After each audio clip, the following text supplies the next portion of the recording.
sur notre étude, parce que nous voulons nous rassurer.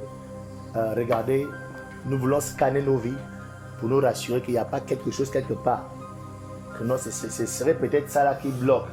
C'est peut-être ça là qui fait en sorte que à chaque fois on tombe dans le même piège. À chaque fois on répète le même cycle. Ouais, ben non.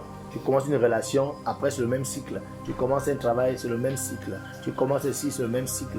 Nous voulons regarder, est-ce qu'il n'y a pas quelque chose dans le noir qui travaille, qui orchestre, d'accord, qui tient notre santé, qui tient nos relations, qui tient nos finances, qui tient même notre ministère.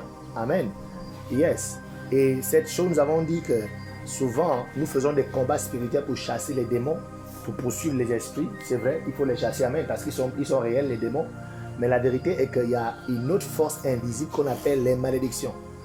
Les malédictions causent des dégâts dans la vie des gens.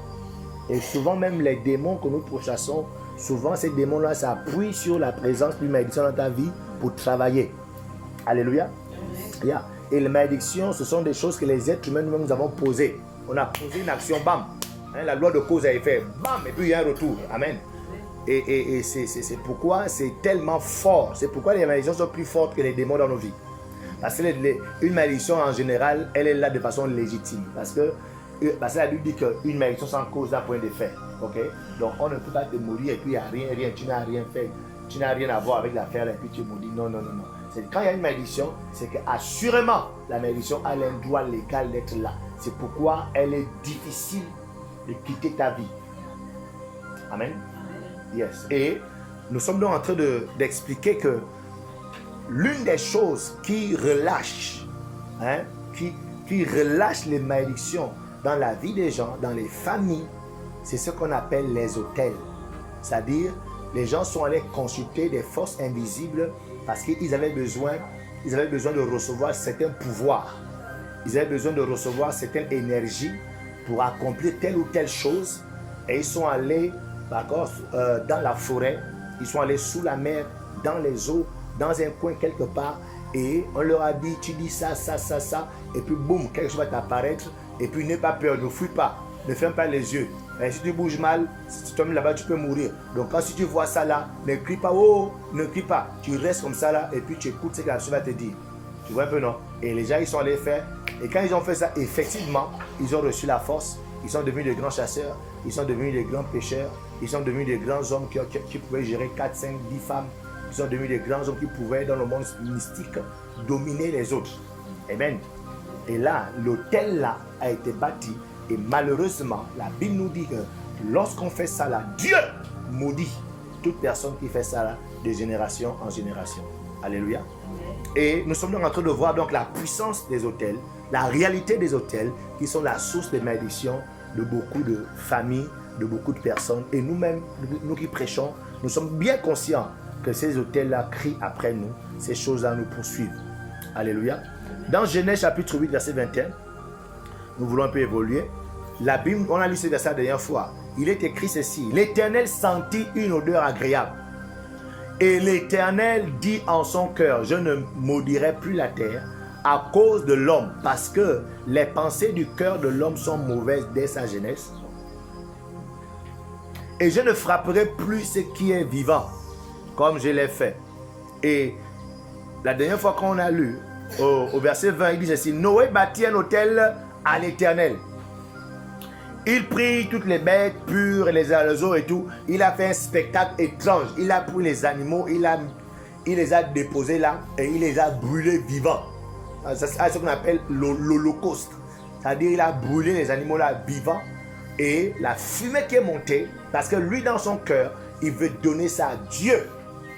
Et quand il a fait ça, la Bible dit que Dieu, n'oubliez pas que Dieu est esprit. Amen. Donc voici un être humain qui a posé une action sur la terre et un esprit a reçu la chose. Et l'esprit s'est présenté et l'esprit a dit: ok, j'ai reçu ce que tu as fait. À cause de ce que tu as fait, en retour, voilà comment je vais agir avec toi. En retour, moi, l'esprit Dieu, je ne vais plus jamais frapper la terre. Donc, autrement dit, l'autel là venait protéger toute la terre de la destruction que la terre vient de connaître. Il n'y a pas un tissu parce que le vent la souffle. Ouais. Alléluia. N'oublions pas que la terre venait d'être détruite de quoi? De 40 jours de quoi? De pluie. Donc tous les êtres humains sont morts.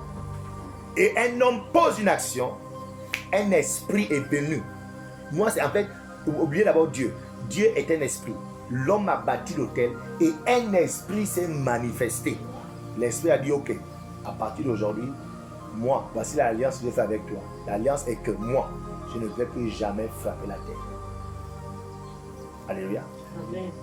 Donc ici, nous comprenons bel et bien que la chose qu'on peut faire simple, on a pris un coq, on a coupé. Après, on a pris la cendre, on a mélangé. Après, on a pris la racine, une bougie rouge, une bougie blanche, une plume de coq. On a mélangé ensemble. Et puis, on a bougé. Et puis, quelqu'un a fait... et puis, c'est une action simple. Derrière une maison, quelque part à côté d'un marigot, d'une rivière. Et toi, tu es là debout avec un morceau de paille rouge. C'est juste un truc simple. Noé aussi a fait un truc simple, naturel. Mais l'esprit qu'on appelle Dieu est apparu. Alléluia. Donc c'est comme ça que l'autel se bâtit. Et puis derrière chaque autel, il y a un esprit qui apparaît. Et quand l'esprit apparaît, l'esprit la rentre en scène et commence à travailler dans la vie des gens. Et c'est l'esprit là qui devient une malédiction pour toute la famille. Parce qu'on va se rendre compte que Noé, depuis que Noé a fait l'affaire là jusqu'à aujourd'hui, l'alliance existe. Amen. Dieu ne frappe plus la terre comme il a fait. Donc quelqu'un, 6 générations après toi, avant toi, 7 générations avant toi, a fait quelque chose. Jusqu'à aujourd'hui, tu peux subir ce que la personne a fait. L'alliance que la personne a faite avec un esprit. Yes. Donc, nous sommes donc bénéficiaires de l'autel de Noé. C'est un autel bénéfique. Mais nous sommes aussi bénéficiaires des autels maléfiques. Alléluia. Jusqu'à aujourd'hui, malgré les abominations que les hommes font sur la terre, l'autel de Noé parle toujours. Dieu ne frappe plus la terre. Alléluia. Donc ici, nous sommes en train d'expliquer que l'autel est donc un moyen de communication entre les hommes, entre le monde invisible et le monde visible. Quand un être humain veut rentrer en contact avec le monde invisible, il bâtit un autel. Amen. Amen. C'est ça. Mais aujourd'hui, la Bible nous dit que Dieu maudit maintenant quiconque rentre en relation avec les êtres humains de cette façon. Quiconque va derrière une maison, quiconque va dans une forêt, d'accord, et s'assoit autour d'un morceau de bois au nom d'un esprit, d'un ancêtre qu'on veut invoquer, la Bible dit que Dieu maudit non seulement cette personne, il maudit ses enfants, les enfants de ses enfants, les enfants des enfants de ses enfants, parce que désormais Dieu, par la mort de Jésus-Christ, est venu abolir toute forme d'autel. Amen. Jésus-Christ devient le seul moyen. Il dit quoi? Je suis le chemin, la vérité et la vie. Nul ne vient au Père que par moi-même, par moi. Donc toute autre personne qui veut rentrer en contact avec un esprit et puis ne passe pas par Jésus, cette personne-là est frappée de malédiction. Et c'est comme ça dans nos familles. Malheureusement, nous les Gabonais, nous sommes un peuple animiste. Nos parents, nos grands-parents n'ont pas forcément connu Jésus comme nous. Amen. Nous connaissons Jésus, la Bible, depuis l'époque coloniale. Avant cette époque, chacun s'est débrouillé. Amen. Chacun s'est débrouillé derrière sa maison, avec son arbre qu'il est allé tailler. Dans sa rivière, il a dit un morceau de caillou, ça devient son Dieu. Chacun s'est débrouillé en tout cas. Amen. Yeah. Malheureusement, derrière ça, c'est ce qu'on appelle la tradition. C'est ce qu'on appelle les rites. C'est pourquoi les femmes, même les femmes entre eux, chacun a ses rites. Les femmes ont leur rite, les Bapounous ont leur rite, les miens ont leur rite. Les rites sont leurs dieux, sont les dieux. Amen. Donc chacun a son Dieu, a son esprit, a son rite, a son esprit avec qui il rentre en contact pour rentrer en transe, pour avoir un pouvoir, pour avoir la protection, pour avoir la beauté, pour avoir quelque chose. Chacun a son truc.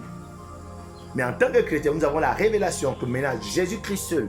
Avant, c'est comme ça que les gens faisaient pour rentrer en contact avec Dieu. Dieu dit maintenant, Jésus est là. Tout le reste là est maintenant aboli. Toute personne qui va encore rentrer en contact avec l'esprit par cette façon de faire, cette personne-là est maudite pendant 4 générations de ceux qui le haïssent.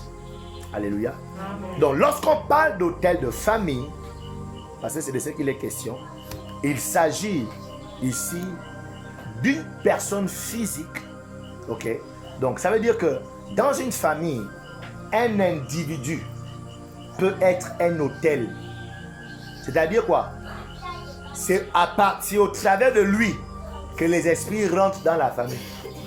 Donc lui, il est la porte. C'est pourquoi souvent vous entendez souvent les choses comme dire que non, lui, l'enfant a la tête ouverte. Qui a entendu un truc comme ça là? Oh non, on doit fermer sa tête. Oh non, l'enfant a la tête ouverte. La tête ouverte, ça veut dire quoi? Ça veut dire que l'enfant est la porte des esprits. Les esprits rentrent par lui pour rentrer dans la famille. Oh non, on doit fermer sa porte. Oh, yo. Mais qui a d'abord ouvert sa tête? Ça veut dire que l'enfant a été consacré à être l'autel. Les démons, les esprits. Et là, quand c'est comme ça, ce sont des personnes bien intentionnelles, des personnes intentionnelles. Souvent, oh non, Makaya. Non, l'ignorance, c'est pas bien. Souvent, tu vas voir nos parents, et souvent, tu vas dans la maison là, il y a au moins 2 ou 3 personnes, pendant que vous êtes agités là, oh yo, qu'est-ce qui va pas? La tête ouverte, fermez-la. La personne, elle sait que c'était. Oh non. Oh non, Seigneur. Donc, une personne physique peut donc être un autel. Si elle grandit comme ça, après un moment donné, elle devient consciente de ça, elle devient une sorcière. C'est comme ça qu'on devient sorcière. Souvent, l'enfant ne connaît pas. L'enfant grandit. Après, au fur et à mesure, l'enfant prend conscience du monde invisible dans lequel on l'amène. Après, l'enfant accepte ce monde. L'enfant croit que c'est ça. Boum, l'enfant devient sorcier. Et quand l'enfant grandit comme ça, il devient sorcier, ça devient difficile. Soit impossible. C'est pourquoi la Bible dit quoi? On ne laisse pas vivre la sorcière. Parce que le sorcier, quand il est là conscient, on le laisse vivre. Lui, avec même la repentance, c'est quasiment impossible. La Bible dit que le sorcier, on le tue. On coupe la tête du sorcier. C'est que la Bible dit, c'est pas moi. C'est moi qui dis ça. On coupe la tête du sorcier. Même Dieu dit que non, quand quelqu'un est déjà sorcier conscient, c'est plus passé, c'est pas la peine. C'est fini, il faut couper sa tête. On coupe la tête. Donc, hein? La même femme, tout le monde le verset là-bas, pardon. Alléluia. Yes. Donc, ça veut dire que lorsque vous mettez à prier pour renverser les autels, préparez-vous souvent à ce que quelqu'un meurt dans la famille. Parce que si dans cette famille, l'autel là, c'est un être humain, et que tu veux renverser l'autel, ça veut dire que quelqu'un doit mourir. La personne là doit mourir. Souvent l'autel peut être une maison. En général, tu vas entendre les choses comme là, c'est la maison familiale. Mais quand tu regardes bien, quand on dit maison familiale, là, il n'y a pas eu cotisation pour construire cette maison. C'est un individu qui a construit sa maison. Mais cette maison, comment elle est devenue, à quel moment elle est devenue une maison familiale? En fait, c'est cette maison-là qui est l'autel de la famille. Et quand tu réussis à détruire un hôtel, espère, attends-toi à ce que la maison la brûle. Souvent quand on dit, oh la maison est brûlée, qu'est-ce qui s'est passé? Oh on ne sait pas. Non, c'est le feu. Le feu invisible a brûlé cette maison, a détruit cette maison. Alléluia. Donc ici, lorsqu'on parle d'hôtel, l'hôtel est donc une plateforme à partir de laquelle le monde spirituel est autorisé ou bien a l'autorisation de rentrer en contact avec les membres de la famille. Les esprits, parce que les esprits n'ont pas le droit sur la terre physiquement. Un esprit agit sur la terre que lorsqu'il est invité par un être humain. Même Dieu. Dieu dit que je parcours les yeux, je parcours la terre, je cherche un homme qui intercède, qui brille. Tu vois un peu non? Autrement dit, Dieu cherche un homme qui lui donne le droit d'agir. Même Dieu, pour agir dans la vie, dans une famille, il cherche un homme qui lui donne l'autorisation. Est-ce que vous comprenez ça? Donc, si dans la famille, il n'y a pas quelqu'un qui intercède, qui prie, la famille reste comme ça. C'est pourquoi l'apôtre Paul dit ceci. Si tu crois, toi et toute ta famille, vous serez sauvés. C'est-à-dire qu'il faut toujours une porte d'entrée pour un esprit. Amen. Pour rentrer dans une famille. Je suis la porte de ma famille. Alléluia. Amen. Yes. Donc, les hôtels de famille sont donc des systèmes qui sont établis par ceux où celles qui sont considérées comme, on va dire quoi, comme les hommes d'autorité de la famille. C'est-à-dire que ce n'est pas n'importe qui peut être l'autel. Quand l'enfant est encore bébé, il est encore inconscient, on l'a ouvert la tête et puis on le prépare, mais il n'est pas encore conscient. Mais quand quelqu'un est devenu adulte, en général, c'est l'autel, tu verras que cette personne va devenir une figure d'autorité dans la famille. C'est une personne qui garde beaucoup de gens de la famille. Parce que à partir d'elle, elle peut entrer en contact avec plusieurs ventres de la famille et travailler. Alléluia. Donc ici, le monde spirituel respecte donc cette réalité. Les esprits ne rentrent pas comme ça dans une famille pour agir. Ils passent toujours par quelqu'un qui a donné l'autorisation, qui a ouvert la porte, qui est allé en forêt, a fait le travail, a donné les sacrifices, a payé le prix, a fait le truc, après, et là, ok, l'esprit est rentré. Quand c'est rentré là, l'esprit est fou pour sortir encore. Parce que les esprits cherchent le corps. Hein. Les esprits cherchent le corps. Hein. Dès qu'ils ont réussi à rentrer, il n'est pas plus comme ça. Alléluia. Waouh. Donc, c'est ce que je suis en train de faire, je rappelle de ce qu'on a vu. Merci Jésus. Donc, c'est pourquoi tout hôtel qui a été bâti pour une idole, nous devons le détruire. Dès que dans la famille, tu sais qu'il y avait quelqu'un dans la famille, un membre direct de ta famille, soit un ascendant, qui a bâti un hôtel, tu ne peux pas faire comme si rien. Par exemple, ton grand-père, ta grand-mère était par exemple un ganga, ton papa était un ganga. Tout le monde sait que non, c'était quelqu'un de quelque chose. Par exemple, dans nos villages, bon, nous, on a le même village, c'est-à-dire il y avait des fois, quelqu'un meurt. On découvre que cette personne avait les choses dans sa maison. Hein? Je ne sais pas si tu te rappelles une fois là, on était petit. Quand il était mort. Un temps, j'ai les flashs. On avait. Bien, pas bien. On avait trouvé dans ce plafond un truc comme ça, là, des cadenas pleins. Ah. Yeah. Tu vois maintenant? Donc, quand tu es au coin, un truc comme ça. Comme il dit là, les totems, chacun a son truc. Yeah. Tu vois, son chapeau là, tu penses que c'est simple. Il ne sait pas intérieur. Baby. Oh! Donc, et là, quand tu es descendant de cette tierce personne, même si tu travailles dans un bureau où il y a la clim, hein, même si dans ton bureau où il y a la clim, ça va crier après toi. Yes. Parce que l'autel sur le sang. Amen. Et quand c'est comme ça aussi, Dieu a maudit aussi quiconque fait ça jusqu'à la 4e génération. Non seulement il y a l'esprit là qui est là, mais il y a aussi la malédiction de Dieu qui est là sur cette famille. Alléluia. Amen. Donc très important. Et là vous verrez que souvent, les personnes à partir de ces croyances, d'accord, ils vont donc invoquer ces esprits, soit pour la protection de la famille. Amen. Ils veulent protéger leurs enfants, protéger leurs filles, ils veulent que leur fille ait un mariage. En tout cas, ils ont voulu quelque chose et ils sont allés faire ça. Mais la vérité, c'est qu'en le faisant, l'esprit va travailler dans la famille, mais en contrepartie de quoi? Qu'est-ce que l'esprit prend en retour? Il y a les familles où des femmes sont belles et puis aucun homme ne peut te résister. Ce n'est pas naturel. Ça dit, il y a comme un esprit qui lave cette femme-là quand elle sort. C'est comme si un esprit la léchait. Et quand elle est devant un homme, aucun homme ne peut la résister. Ce n'est pas naturel. Il y a un esprit qui travaille pour elle, pour séduire les hommes. Yes. Mais quand c'est comme ça, en retour, le soir, quand tu dors, l'esprit là prend quoi? Oui, tu as été belle, tu as séduit tous les hommes du quartier. Le soir, l'esprit là prend quoi? Amen. C'est à partir là que les parents, ou bien certaines personnes ignorent. Quand tu obtiens ce mariage, surtout à une époque là, les Gabonais cherchaient à tout prix les Blancs. Hein? Je ne sais pas si ça existe encore. Hein? Mais en tout cas, à une époque là, les Gabonaises cherchaient les Blancs. Donc ils ont fait les choses. Mais en retour, qu'est-ce que tu auras? Quelles seront les conséquences de ce que tu allais faire les bains? Tu allais manger le bois. Tu allais donner un mouton. Tu allais donner une enveloppe. Le ganga fait le travail. Le travail là, c'est quoi? Le travail là, c'est invoquer un esprit qui viendra travailler pour toi de sorte que quand tu parleras avec un blanc, le blanc est envoûté.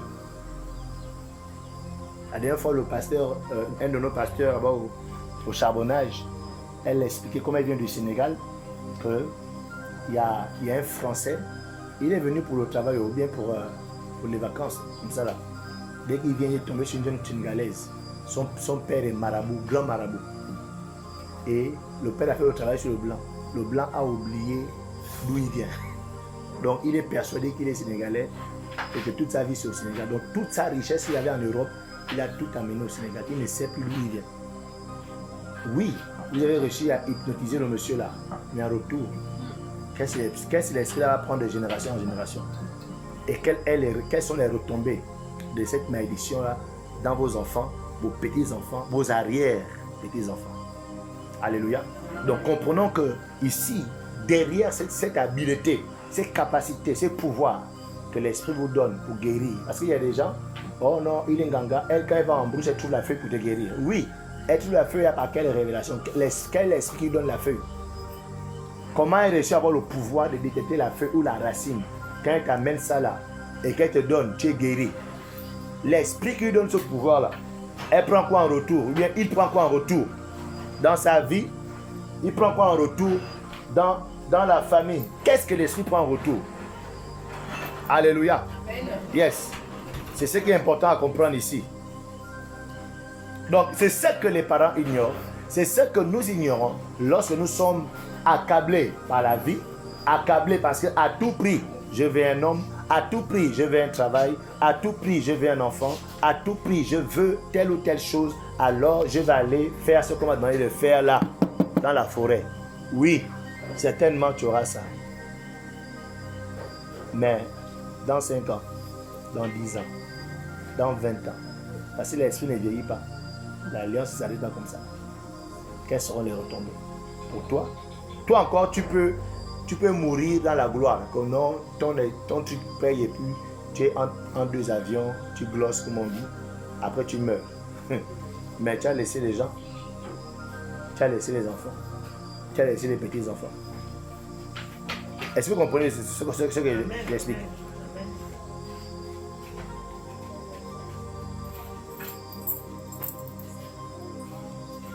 Donc, ici, vous devez comprendre que en retour, l'esprit prend quelque chose.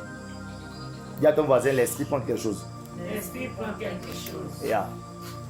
Yeah. C'est comme élever un lion. Hein? C'est ça, non? Tu élèves un lion dans ta maison. Oui, c'est bien.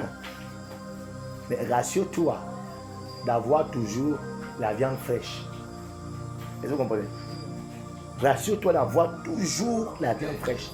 Parce que le jour où tu n'as plus la viande fraîche, là, il va faire des dégâts dans la maison.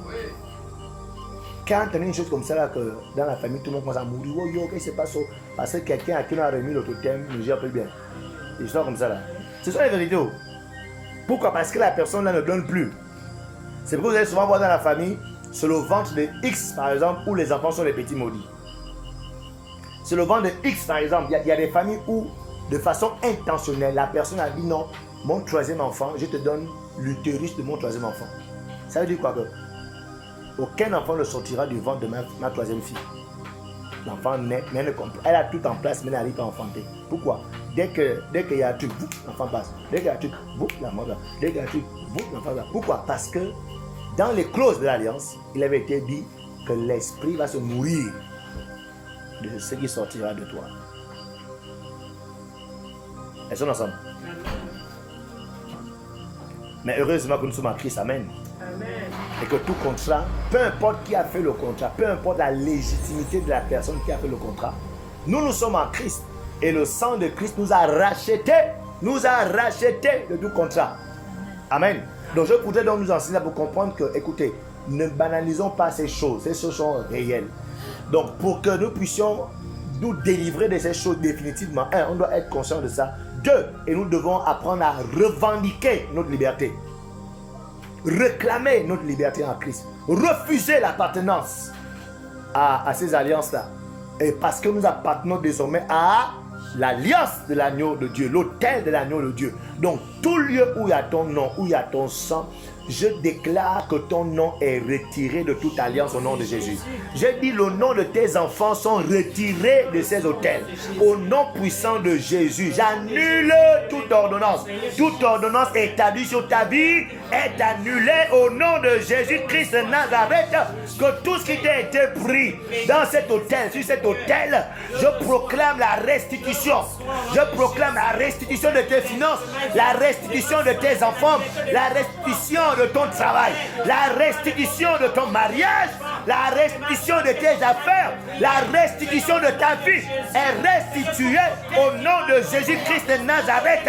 Je restitue ton épanouissement, je restitue ton bonheur, je restitue ton ministère, je restitue ton enfant au nom de Jésus. Les enfants qu'on t'a pris, les enfants qui ont été donnés à cet hôtel, je déclare la restitution, je déclare la restitution par le nom de Jésus-Christ de Nazareth.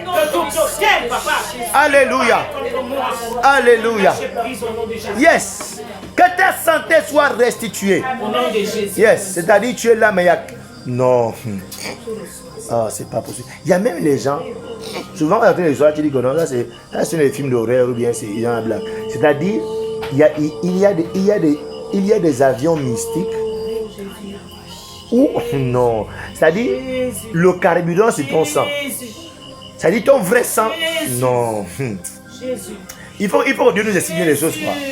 Non, Dieu doit nous expliquer les choses. C'est-à-dire ton vrai sang alimente l'avion de quelqu'un quelque part. Tu es là, tu comprends, tu es tout le temps à l'hôpital. Oh, j'ai plus le sang. Oh, le sang. Oh, le sang. Oh. C'est-à-dire, non. Que Dieu nous explique bien les choses. Non. Alléluia. Amen. Je dis, j'ordonne la restitution de ton sang au nom de Jésus. Je viens abolir tout contrat avec ton sang au nom de Jésus. Vous savez, il y a des entreprises, quand tu travailles dans cette entreprise, c'est-à-dire, tu as une carte, un contrat avec la station Total ou bien la station Petro. C'est-à-dire, tu vas seulement, boum, tu te gares et puis, fiou, on te sert et puis voilà, ils mettent juste la carte, allez, mais vous ne payez pas. Pourquoi? Parce que l'entreprise a fait un contrat avec Total. Donc il y a des gens, l'esprit a un contrat avec toi. La nuit, seulement vous, oh makataya. C'est-à-dire, il atterrit sur ton lit comme ça, brrr, après il se connecte à toi, et puis il prend ton sang. Hier, tu as bien dormi bio, mais quand tu te réveilles bizarre. Oh, tu ne comprends plus. Et quand on regarde comme ça, le sang est parti. Pourquoi? Parce que la nuit, il y a un jet privé qui est entré dans ta vie. Makataya. Eh non.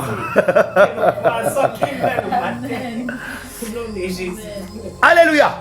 C'est pourquoi il est très important désormais de comprendre que c'est désormais sur le sang de Christ qui coule en toi. Amen.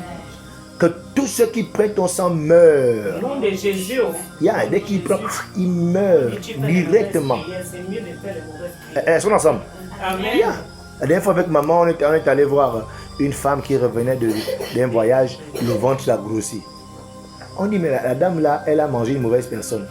Il y a des gens, il ne faut pas les manger en vampire. Il ne faut pas sucer leur sang. Leur sang est un truc bizarre. Quand tu suces ça c'est un poison pour toi. Ne mange pas sa chair. Amen. Ne mange pas sa chair. Ne bois pas son sang. C'est ça, nous, les enfants de Dieu. Nous, on ne nous mange pas. Nous, on n'est pas mangeable. Amen. Non, notre sang n'est pas buvable. Non. Amen. Alléluia. C'est très important. Donc ici, ce soir, comprenons que sans sacrifice, il n'y a pas d'autel sans sacrifice. Papy était très fort à la pêche, renommé dans la famille comme étant grand chasseur, renommé comme grand guérisseur, ayant des pouvoirs puissants. Ces pouvoirs-là n'ont pas été faits comme ça. Il n'a pas réussi comme ça. Il n'est pas né avec ça comme ça là. Il a fait un autel. Et derrière tout autel, il y a un sacrifice. C'est-à-dire, un autel où il n'y a pas un sacrifice, c'est juste un morceau de bois. Ça n'a pas de sens. C'est comme, regardez, ce qui donne la force au christianisme, ce qui donne la force à une église qui se bâtit, ce n'est pas parce qu'on a mis une croix, ou un peu non, devant le bâtiment. On a mis la croix et puis l'église. Non, ce n'est pas la croix là qui donne la puissance à cette église. Ce qui donne la puissance à cette église, c'est ce qui a été fait. C'est ce qui a été fait. Est-ce que vous comprenez ça? C'est pourquoi la Bible déclare que la prédication de la croix est une puissance pour le salut de quiconque croit. Regardez, dans la version Le Semeur, j'aime beaucoup ça. 1 Corinthiens 1, verset 18, il dit ceci. En effet, la prédication de la mort du Christ sur une croix est une folie aux yeux de ceux qui se perdent. Mais pour nous qui sommes sauvés, elle est la puissance même de Dieu. Donc ça veut dire que c'est la mort de Christ qui en fait qui donne la puissance à l'église. C'est ce qui a été fait à la croix qui donne la puissance à la croix. Alléluia. Donc la personne est puissante pas parce qu'il a donné un mouton. Non, c'est ce qui a été fait derrière. C'est ça là qui donne la puissance. Alléluia. Donc aujourd'hui, nous sommes sauvés. Pas par les paroles, pas parce que Jésus-Christ enseignait bien, pas parce qu'il a fait les miracles, pas parce qu'il a chassé les démons. Non, nous sommes sauvés. Nous sommes sauvés, guéris, restaurés parce qu'il est mort. Amen. Parce qu'il est mort et il a été sacrifié dans ce bois. Dans Exode chapitre 34, verset 13, je suis en train de terminer. La Bible nous dit donc que sur la base de ça, que la réalité des autels, il dit quoi? Vous renverserez leurs autels. Vous voyez ça? Ce que j'aime ça, c'est ce que j'aime. C'est là où souvent beaucoup de chrétiens, d'accord, sont souvent en erreur.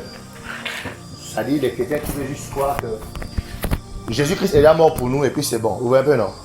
Voilà. Et puis tu es là, tu vis ta vie chrétienne, tu fais ton petit signe de croix dans la chambre. Oh Dieu, tu connais un problème. Oh Dieu, tu regardes un peu la fenêtre, protège-moi. Et puis tu dors. Non. Il dit, vous renverserez leurs autels. Ça veut dire que c'est à nous la responsabilité de nous lever. Et de façon intentionnelle et consciente et de frapper, renverser ces autels-là. Les nommer. Tout à l'heure, je vais vous expliquer rapidement comment on fait pour renverser un autel. Nommer ces autels, ensuite les renverser. Il faut identifier le problème. L'autel de la famille, c'est quoi? C'est quoi l'autel de la famille? L'identifier. Et ensuite, envoyer le feu, renverser, fracasser ça. Alléluia. Ça, Exode 34, il dit quoi? Vous renverserez leurs autels, vous briserez leurs statues et vous abattrez leurs idoles. Verset 14. Tu ne te prosterneras point devant un autre Dieu. Amen. Car l'Éternel porte le nom de jaloux. Il est un Dieu jaloux. Tu as trouvé son verset? Non. Alléluia. Donc ici, cette tromperie de nos rites, oh non, c'est les choses de nos familles, c'est nos rites. Voilà, ce sont nos traditions. Oh, on ne fait rien de grave, donc on danse seulement. Oh non, voilà, on va parler aux ancêtres et tout. Voilà, c'est Dieu qui a créé tout ça là, et puis c'est le machin. Ça, c'est ça les trucs avant qu'on disait parce qu'on était villageois. Nous, on n'est plus villageois. Moi, tu es encore villageoise? Non, moi je ne suis plus villageois. Non, je ne suis plus villageois. Je suis déjà éclairé. Villageois, ça veut dire que tu es au village, tu es dans le noir. Ouais, ben non, quand tu es villageois, tu es villageois. Tu ne connais pas les choses. Est-ce que vous comprenez, non? Là, moi je ne suis plus un villageois. Moi je suis déjà éclairé. Ça n'a rien à voir avec le Dieu des Blancs ou le Dieu des Noirs. C'est à voir avec la connaissance. Alléluia. Donc, toute pratique qui n'a pas possible, Dieu le Père, en passant par Jésus-Christ, est révoquée, est dénoncée, est renversée, est condamnée. Yeah. Yeah. Est-ce que dans les rites là, Jésus-Christ mort et ressuscité est à l'intérieur? Non. Basta. Alléluia. Yeah. Et je dis souvent aux gens qu'on a écouté, ok, il n'y a pas de problème. C'est un truc de famille, non. Mais pourquoi quand nos enfants et nos frères et sœurs viennent à l'église, nous on ne fait rien, on prie seulement, alléluia, et puis les gens tombent, ils vomissent. Ils vomissent pourquoi? Puisque c'est le Dieu toujours, non. Normalement, en Dieu et Dieu, il n'y a pas de problème. Pourquoi ils vomissent? Pourquoi les esprits là deviennent durs? Et oh, il m'appartient, je ne quitte pas. Oh, mais pourquoi ils font ça? Pourquoi il y a ces manifestations? Tu vois une jeune fille mince comme ça là, mais elle devient dure, il faut au moins 4 boyaux pour attraper. C'est-à-dire l'enfant devient dur comme le fer. Regarde une petite fille de combien de... Elle a peut-être 14 ans, elle a peut-être 12 ans, mais elle devient dure. Pour la saisir, 4 costauds n'arrivent pas. Ça vient d'où? Si c'est des choses que Dieu permet. Si ce ne sont pas les démons face à l'Esprit de Dieu. Donc, Apocalypse 5, verset 12. L'agneau qui a été immolé est digne. Seul Jésus est digne de recevoir la puissance, la richesse, la sagesse, la force, l'honneur, la gloire et la louange. Seul l'agneau de Dieu qui a été immolé. Le seul autel qui est digne qu'on adore, c'est l'autel où Jésus a été sacrifié. Tout autre autel est une abomination. Tout autre autel est une malédiction qu'on relâche dans la famille, dans toute la lignée de génération en génération. C'est pourquoi on dit la malédiction, elle vient d'où? L'autel, les autels sont une source de malédiction. Alléluia. Donc rapidement, comment briser un autel? On va s'arrêter là. Comment brise un autel? Exode 34, verset 10. Exode 34, verset 10. Le Seigneur déclara à Moïse: je vais conclure une alliance avec vous. En présence de tout ton peuple, je réaliserai des merveilles telles qu'on n'en a jamais vu de pareilles, nulle part sur terre, dans aucune nation. Les Israélites qui t'entourent verront alors combien sont impressionnantes les œuvres que j'aurai accomplies par ton intermédiaire. Observez soigneusement ce que je vous ordonne en ce jour, et moi, je chasserai devant vous les Amorites, les Cananéens, les Hittites, les Périzites, les Hivites et les Jébusites. Verset 12. Vous vous garderez bien de conclure une alliance avec les habitants du pays dans lequel vous pénétrerez. Ce serait un piège pour vous. Au contraire, vous démolirez leurs autels. Vous briserez leurs pierres dressées et vous couperez leurs poteaux sacrés. Hein? Il y a les villages où il y a les arbres sacrés, les rivières sacrées. Il dit, vous couperez leurs poteaux sacrés. Vous ne devez adorer aucun dieu étranger, car moi, le Seigneur, je m'appelle l'exigeant. Et j'exige d'être votre seul Dieu. Ne concluez donc aucune alliance avec les habitants de ce pays. Lorsqu'ils célèbrent leur culte idolâtrique, lorsqu'ils célèbrent leur culte idolâtrique, vous êtes dans ici là, lorsqu'ils dansent leur boutique, lorsqu'ils dansent leur gosé, lorsqu'ils dansent leurs choses. C'est ça Dieu est en train de dire ça. Il dit quoi? Ne concluez aucune alliance avec les habitants de ce pays lorsqu'ils célèbrent leur culte idolâtrique. Ils vous inviteraient à y participer et vous mangerez ce qu'ils offrent en sacrifice à leur Dieu. Vous prendrez parmi eux des femmes pour vos fils. Vous ne prendrez pas parmi eux des femmes pour leurs fils. Et etc. Voilà. Donc ici, dans ces versets, nous voyons que le Seigneur nous envoie à briser. Comment briser un autel maléfique? Premièrement, il faut d'abord repérer l'autel maléfique.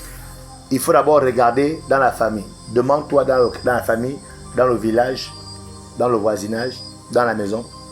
Il faut se demander, qu'est-ce qui est commun dans notre famille restreinte et élargie? C'est-à-dire, quels sont les mots qu'on retrouve en grande majorité dans la famille? Pour savoir quel est l'autel qui a été bâti dans la famille. Quels sont les mots qui frappent 70% des membres de la famille? Ça veut dire quoi? Que si on est 10, il y a au moins 7 personnes qui ont la même chose. Est-ce que vous comprenez ça? Si on est 100, il y a au moins 70 personnes qui ont la même chose. Donc, il faut regarder dans la famille combien de personnes souffrent de la même chose. Cherchez à voir ce que chacun arrive à faire facilement ou difficilement. C'est-à-dire, dans la famille, on a au moins sur 10 personnes, 7 personnes arrivent à faire ça facilement. Pour eux, c'est un talent, c'est un truc qu'ils font facilement. Ou bien, il y a 7 personnes n'arrivent pas à s'enfanter, n'arrivent pas à se marier, n'arrivent pas à avoir le bac, n'arrivent pas à faire ceci, n'arrivent pas à faire quelque chose. Il y a au moins 7 personnes. Ça veut dire que l'autel qui a été bâti là, voici le nom de cet autel. Voici ce qui a été sacrifié. Deuxièmement, après avoir repéré, il vous faut automatiquement nommer l'autel que vous devez bâtir pour renverser. Parce que pour renverser un autel, il faut un autre autel. Donc si c'est une maladie chronique qui agit dans la famille et garde tout le monde dans cette maladie, tu dois bâtir un autel de santé. C'est-à-dire quand je renverse cet autel de maladie chronique et je bâtis l'autel de santé, c'est-à-dire il ne faut pas juste renverser et puis ça s'arrête là. Il faut bâtir l'autel contraire. Si c'est l'autel de pauvreté, il faut bâtir l'autel de prospérité. Si c'est l'autel de débauche sexuelle, parce qu'il y a des familles où les jeunes sont dans la débauche, surtout les jeunes filles. Tu dois bâtir l'autel de dignité et d'honneur dans la famille. Amen. Alléluia. Jérémie 10, 1 verset 10. Regarde, j'ai établi aujourd'hui sur les nations et sur les royaumes pour que tu arraches et que tu abattes, pour que tu ruines et que tu détruises, pour que tu bâtisses et que tu plantes. Donc après avoir arraché, détruire, il faut maintenant aussi planter, il faut maintenant aussi bâtir. Alléluia. Yes. Donc, voici un peu, à cause du temps, on va poursuivre le jeudi prochain. Voici un peu comment identifier l'autel, d'accord, qui existerait dans la famille. Alléluia. Yes. Donc, vous devez comprendre que lorsqu'un autel a été bâti, ça veut dire qu'il y a eu un prix fort qui a été payé derrière. Il y a eu un sacrifice fort qui a été payé. Et toi aussi, quand tu viens bâtir ça, il faut un sacrifice fort. Et je m'arrête par là. Regardez, je n'ai pas fini. C'est pour dire que souvent, nous, on blague. Nous, les chrétiens, nos familles sont compliquées. Maman, toi, tu es de quel pays? Dis-moi, tu es de quel du sud? Tu es d'où? Tu es fort? Quelle ethnie? Je suis Tété. Tété quoi? 100%. Djelé. Ok. Anjama. En tout cas, dans nos familles, c'est compliqué. Franchement. Et nous, quand on devient chrétien, souvent on blague. Dans Romains chapitre 12, l'apôtre Paul dit ceci: donc, offrez vos corps comme des sacrifices, comme vivants. Moi, je dis souvent aux gens, hein, le meilleur autel que tu as à faire, c'est toi-même. Souvent, c'est bon de donner l'argent. Hein. Tu vas un peu, non? Oh, et puis tu es là, tu vas te battre, et puis tu vas chercher 80 000. Même les gens, les féticheurs vont chercher 80 000 francs. Les gens, ils vont donner 80 000 francs sur le manga. Mais quand un chrétien a réussi à sacrifier sa vie pour le Seigneur, il n'y a pas un autel qui peut parler plus fort que ça. Amen. C'est au-delà de donner 100 000 francs une fois en passant. Mais alors que le reste de ta vie, tu enjoy. Tu comprends un peu, non?